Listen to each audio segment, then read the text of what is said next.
حضرت خواجہ حسن بصری رضی اللہ تعالیٰ عنہ یہ حضرت علی کے شاگرد ہیں، مولا علی شیر خدا کے شاگرد ہیں. اور ایک روایت ایسی بھی ملتی ہے کہ بچپن تھا ان کا تو نبی پاک کے گھر چلے جاتے تھے. تابعی ہیں، بہت چھوٹے تھے جب حضور کا وصال ہوا، صحابہ کے شاگرد ہیں. ایک دفعہ حضرت ام سلمہ کہتی ہیں کہ نبی پاک صلی اللہ علیہ وسلم کا بچا ہوا پانی پڑا تھا تو وہ بھی حضرت حسن بصری اٹھا کے پی گئے. یعنی حضور علیہ السلام کا جھوٹا پینے کا بھی اللہ نے انہیں، لعاب دہن شدہ پینے کا بھی بڑے صاحب بصیرت تھے. ایک بہت مالدار 30 سال کا نوجوان آ گیا، عبد الواحد زید. حضور میں نے مرید ہونا ہے. آپ نے فرمایا تو میرا بھائی بن جا، مجھ سے دین سیکھ، مرید ہو کے کیا کرے گا؟ کہنے لگا حضور میں باریکی تک پہنچ گیا ہوں، بھائی تو شریک ہوتے ہیں، تو مجھے بھائی نہ بنائے، مجھے غلام بنائے. تابع داری وہی کر سکتا ہے جو غلامی کرے. بھائی تو شریک ہوتے ہیں، وہ تو مقابلہ کرتے ہیں، غلام بنائے. تو حضرت حسن بصری، حضرت عبد الواحد بن زید رحمۃ اللہ علیہ فرماتے ہیں میں کروڑ پتی تھا، ہیرے جواہرات کا ٹھکانہ ہی نہیں تھا. تو حضرت حسن بصری رحمۃ اللہ علیہ فرمانے لگے تیرا میرا سٹیٹس ایک نہیں، تو میرا غلام کیسے بنے گا؟ تیرے گھر میں تو خود 20 غلام ہیں، تیرا میرا سٹیٹس نہیں. میں غریب آدمی ہوں، ایک وقت کھا لیتا ہوں، 2 وقت بھوک کاٹ لیتا ہوں، تو شہزادہ ہے، سٹیٹس نہیں بنے گا. عبد الواحد بن زید گھر گئے، اپنے غلاموں کو کھڑے کھڑے آزاد کر دیا، رشتہ داروں کی لسٹ بنائی، سب کو دعوت کھلائی، جو گھر کے اندر مال دولت تھا ان میں بانٹ دیا، باقی پڑوسیوں کو دے دیا.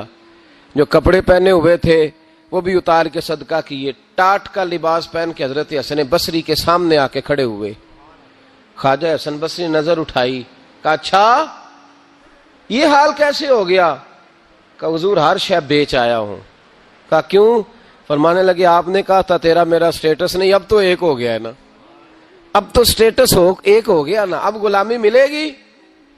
آپ نے فرمایا 3 شرطوں پہ قائم رہنا، 3 شرطوں پہ.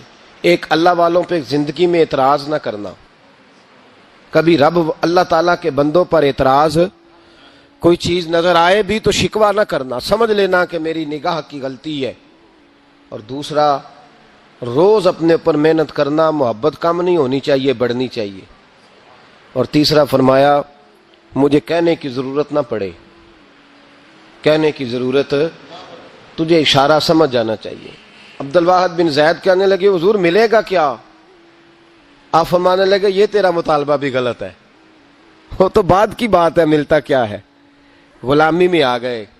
فرماتے ہیں 30 سال نوکری کی حضرت کی، 30 سال. لوگ کہنے لگے بابا پھر ملا کیا؟ فرمانے لگے تم نے بھی مطالبہ غلط کیا ہے، یہی تو میں کر بیٹھا تھا. کہا ملا کیا؟ آپ فرمانے لگے میرا اس وقت حال یہ ہے کہ لوگ دعا کر کے رب سے لیتے ہیں، میں دعا نہیں کرتا، ابھی میں سوچتا بھی پورا نہیں، میرا رب وہ چیز پہلے مجھے عطا فرما دیتا ہے. اور بغداد کے لوگ کہتے ہیں بغداد میں قحط پڑ گیا، بارش نہیں ہوتی تھی، بارش نہیں ہوتی تھی. کٹھے ہو کے سارے گئے، آپ بغداد آئے ہوئے تھے، کٹھے ہو کے لوگ گئے. کہا حضور بارش نہیں ہوتی، مہربانی فرمائیں. تو کہتے ہیں لوگ آ کے بیٹھے ہیں میرے پاس، بارش کی دعا کر دیں. تو حضرت عبد الواحد بن زید کہنے لگے اے اللہ تجھے پتہ ہے یہ میرے دروازے تک آ گئے، پہنچ گئے، ابھی تک بارش نہیں آئی. اور لفظ پتہ کیا ہے؟ کہنے لگے تجھے واسطہ میری اس عقیدت کا جو مجھے حضرت حسن بصری کے ساتھ ہے، اس عقیدت کا واسطہ، مجھے رسوا نہ کر. انہیں بھیجا کیوں تھا اگر برسانی نہیں تھی؟ دعا دیکھیں، محبت کے رنگ میں دعا ہو رہی ہے، واسطہ بھی محبت کا دیا جا رہا ہے. بغداد کے لوگ کہتے ہیں بس حضرت کے جملے بھی پورے نہیں ہوئے، رب کریم نے بارش عطا فرما دی. جملے بھی پورے نہیں ہوئے، اللہ نے بارش دے دی. محبت، پیار. میں نے ایک دفعہ ایک بات کہی تھی دوستوں کو، شاید یاد ہو، میں نے کہا تھا کہ زیارت جو ہوتی ہے نا وہ عبادت سے افضل ہوتی ہے. زیارت عبادت سے افضل ہوتی ہے بعض معنی میں. بعض لوگ کہتے ہیں نا جی میں زیارت کرنے جا رہا ہوں، تو لوگ اس پہ بھی شکوہ کرتے ہیں، کہتے ہیں دیکھو جی ان کو کام ہی کوئی نہیں، اسی چکر میں پڑے رہتے ہیں. سال میں ایک دفعہ حج ہوتا ہے، اور میرے نبی پاک علیہ السلام نے فرمایا تو خوش ہو کے محبت سے ماں باپ کا چہرہ دیکھ، اللہ کامل حج کا ثواب عطا کرے گا. یا رسول اللہ اگر 100 دفعہ دیکھوں تو فرمایا 100 دفعہ حج کا ثواب. تو سال کے بعد حج ہو تو اگر دن میں 100 دفعہ ہو جائے تو زیارت افضل ہوئی کہ عبادت افضل ہوئی؟